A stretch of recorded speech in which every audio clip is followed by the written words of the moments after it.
my name is Andrew Elmquist, and today I'll be walking you through the psychology of my classroom map.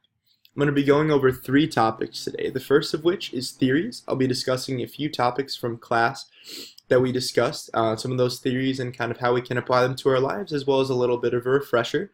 Second, I'll talk about my future classroom, how I'd like the layout of it to be, as well as some ideas that I would like to implement in my classroom if I had the means to do so. And 3, the connection that we can make from this class to 460 and how we can blend our ideas together, as well as just kind of take everything that we've learned and apply them to our lives. So the first theory I'm going to talk about today is behaviorism.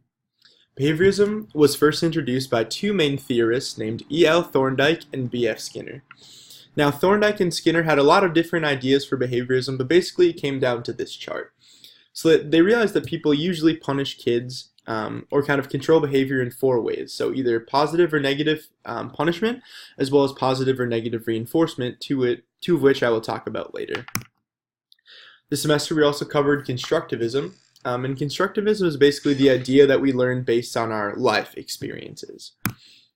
So growing off of that, in my future classroom, I think constructivism, there are a lot of great things about it, and so growing off of how we can build on our experiences, I think that sitting in tables like I have here in this picture is great for kids to interact with each other and just build off of each other's ideas, much like they'll do in the real world when they grow up.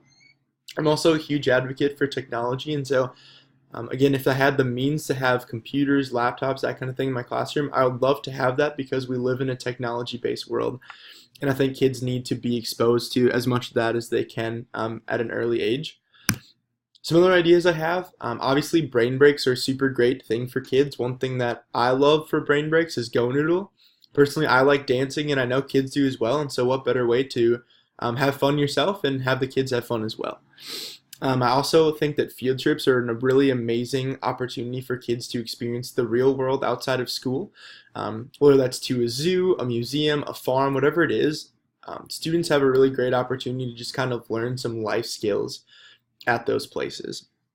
I also love the idea of having sensory tables in my room, changing them for the theme of my classroom or even the season that we're in or the holidays coming up. I think they're just a great way not only to have a brain break, but for just those really kinesthetic learning kids to have an avenue for them. Finally, I just want to talk about Circle. In 460, we talk a lot about Circle, and I think that this is a great way to kind of combine what we've learned in this class and what we've also learned in that class. Because as kind of the constructivist series says, you learn based on kind of what you do and what you experience. And I think that in the real world, talking things out, whether in a meeting or whatever, is super comparative to circle time. And so I think in my classroom, I would love to have a circle every day to just kind of gauge where students are at that day. If they're struggling, and if they are struggling, I'd be able to talk to them after circle in a one-on-one setting that would be both appropriate and just really comfortable for them to kind of talk to me, as hopefully I would have a really good relationship with that student at that time and they wouldn't be afraid to come talk to me. So you guys, I'd just like to thank you so much for listening to all I have to say, and as Looney Tunes put it best, that's all folks.